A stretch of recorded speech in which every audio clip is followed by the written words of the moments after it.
মেয়েকে ধর্ষণ করা হয়েছে। সেনাবাহিনী তাইলে এখানে কি করতেছে?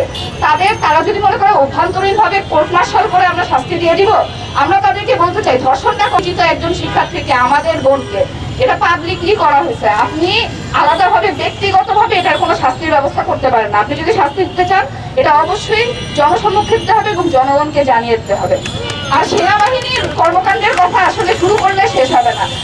যেই অঞ্চলটাতে যেই অঞ্চলে দেশের 1/4 সেনাবাহিনী সারা বছর ধরে নিয়োগ থাকে, সেই অঞ্চলে কি পরিমাণ ধর্ষণের ঘটনা ঘটে আপনাদের কি কোনো আইডিয়া আছে?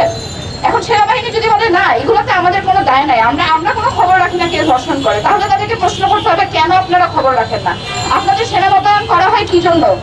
নিরাপত্তা নিশ্চিত করার জন্যই তো। আপনারা যদি এখানে এলাকাবাসী নিরাপত্তা নিশ্চিত না করতে পারেন তাহলে আপনারা কি করেন? বা আপনাদের টেরিটরিতে ধর্ষণ হয়, আপনারা যদি এগুলো খবর না রাখেন তাহলে আপনারা কেমন প্রশাসন, আপনারা কেমন কর্তৃপক্ষ? এই প্রশ্নটা কিন্তু আসে।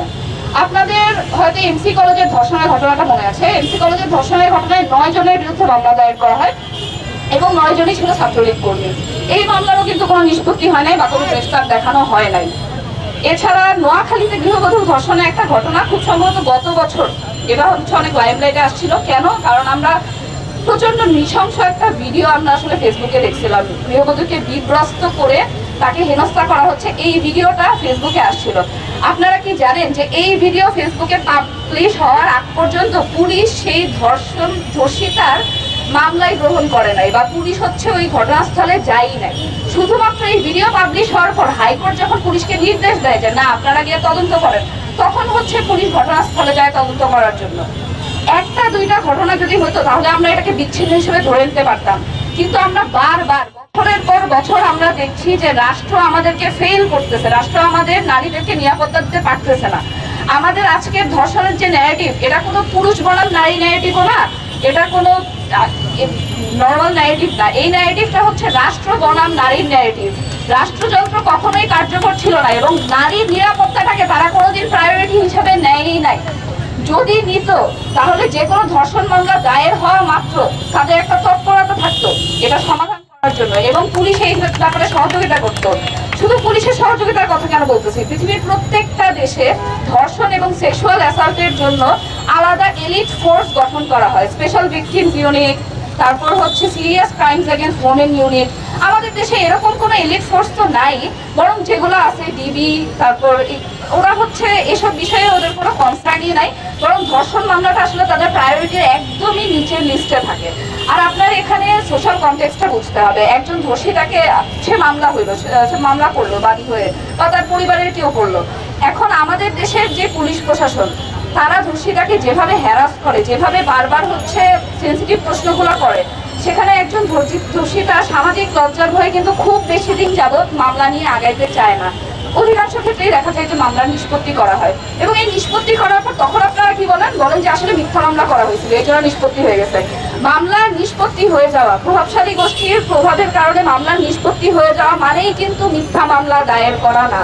ঠিক যেরকমটা করা হয়েছিল আপন জুয়েলার্সের মালিকের ছেলে সাফাতের ধর্ষণের ঘটনায়। বনানীর রেঞ্জি হোটেলে 2 জন শিক্ষার্থী ধর্ষণের জন্য তার বিরুদ্ধে মামলা করা হয়। পরবর্তীতে যখন তাদের প্রভাব খাটিয়ে তার বাবা মামলাটি নিষ্পত্তি করে নেয়, তখন বিভিন্ন আর্জিকর মেডিকেলের ঘটনাটা প্রকাশ হওয়ার পর এই যে আমরা এমন একটা নিরাপদ রাষ্ট্র আমরা নারীদের জন্য গড়তে পারিনি, আমাদের যে ব্যর্থতা, এটার প্রায়শ্চিত্ত করার জন্য মূলত আজকে আমাদের এখানে আসা। আর্জিকর মেডিকেলের ঘটনা আপনারা সবাই জানেন। এখন ইন্ডিয়ার একটা ধর্ষণের ঘটনা নিয়ে আমরা কথা বলতেছি, বিষয়টা কিছুটা আইরনিক হয়ে যায়, কারণ ইন্ডিয়াতে অন্তত বিচার বিভাগ এবং প্রশাসনের বা এলিট ফোর্সগুলোর কিছুটা স্বাধীনতা আছে যে তারা স্বাধীনভাবে একটা ধর্ষণের মামলা তদন্ত করবে। আমাদের দেশের কোনো প্রশাসনের, কোনো এলিট ফোর্সের, পুলিশ বলেন, ডিবি বলেন বা বিচার বিভাগ বলেন, কারো এতটুকু স্বাধীনতা গত 15 বছর বা আমার জানা মতে কোনোদিনই ছিল না যে একটা ধর্ষণ মামলা তারা নিরপেক্ষভাবে বিচার করবেন। যেমন আপনারা কুমিল্লা সোহাগী রাহান তনু, উনার ধর্ষণ মামলাটার কথাই আপনারা চিন্তা করেন। বাংলাদেশ মানবাধিকার কমিশনের অধ্যাপক যখন ওখানে গিয়েছিলেন, ওনার বক্তব্য ছিল যে এই ধর্ষণ মামলার তদন্ত কোনোভাবেই কোনোদিনই স্বাধীনভাবে করতে দেওয়া হয় নাই এবং মামলা দায়ের করার পরপরই এই মামলার অনেকগুলো আলামত হচ্ছে ধ্বংস করে দেওয়া হয়েছে বা সরায় ফেলা হয়েছে। অর্থাৎ মিলিটারি সেন্সরশিপের জন্য আমরা আসলে তনুর সাথে কি ঘটেছিল তার মূল কথাটাই আমরা আসলে জানি না, এটা আমাদেরকে জানানো হয় নাই এবং এটা কোনো নতুন প্র্যাকটিস না আমাদের দেশে আজ পর্যন্ত। আপনারা সবাই নিশ্চয়ই ধর্ষণের খবর আপনারা নিউজ পেপারে পড়েন, ফেসবুকে দেখেন, কোনোদিন শুনছেন যে এই মামলার নিষ্পত্তি হয়েছে বা ওনাকে হচ্ছে যাবজ্জীবন কারাদণ্ড দেওয়া হয়েছে, অমুক অমুক আসামিকে হচ্ছে মৃত্যুদণ্ড দেওয়া হয়েছে? কারণ হিয়ারিংটা কখনো পাবলিকে করাই হয় না। ধর্ষণের ঘটনা, ধর্ষণের ভিডিও এগুলো ফেসবুকে প্রচার হয় ঠিকই, কিন্তু এই যে ধর্ষকের একটা এক্সাম্পলারি পানিশমেন্ট পাবলিকলি দেওয়া হবে, এই কাজটা কখনো করা হয় না। অথচ ধর্ষণ মামলার ক্ষেত্রে এই জিনিসটাই সবচেয়ে বেশি গুরুত্বপূর্ণ। কারণ আমরা কি চাই? আমরা চাই যে ধর্ষকের যেন একটা দৃষ্টান্তমূলক শাস্তি হয়, পরবর্তীতে যৌন হয়রানি করতে গেলে একজন ব্যক্তি যাতে দুইবার ভাবে যে হ্যাঁ ওর তো এরকম শাস্তি হয়েছিল, রাষ্ট্রযন্ত্র নিশ্চয়ই আমাকেও শাস্তির আওতায় আনতে সক্ষম, এই ক্ষমতা রাষ্ট্রযন্ত্রের রয়েছে। কিন্তু পাবলিকলি কখনো ধর্ষণের মামলাগুলার নিষ্পত্তি করা হয় না, কোনো পোস্টমর্টেম রিপোর্টগুলো হচ্ছে পাবলিকলি প্রকাশ করা হয় না, এবং আমাদেরকে ধর্ষকদের ব্যাপারে কিছুই জানানো হয় না। বরং ক্ষমতাসীন দল যারা রয়েছে গত 15 বছর যাবত আওয়ামী সরকারের আমলে এবং তার আগেও ক্ষমতাসীন দল সবসময় চেষ্টা করেছে যে ধর্ষকদেরকে শেল্টার দেওয়ার, বিশেষ করে ধর্ষক যদি তাদের দলীয় কোনো লোক হয়। টাঙ্গাইলে গোলাম কিবরিয়ার কথা আপনাদের মনে আছে, 2টা ধর্ষণ মামলায় অভিযুক্ত হওয়ার পর তাকে শুধুমাত্র দল থেকে অব্যাহতি দেওয়া হয়েছে, তাকে গ্রেফতারও করা হয় নাই, তার নামে মামলা মনে হয় দায়ের করা হয়েছে, সেই মামলার কোনো অগ্রগতি বা এই ধরনের কোনো তথ্য আমাদের কাছে আসে নাই। দল থেকে অব্যাহতি দেয়, এটাকে একজন ধর্ষকের শাস্তি হতে পারে কিনা, এটা আমার আপনাদের কাছে প্রশ্ন।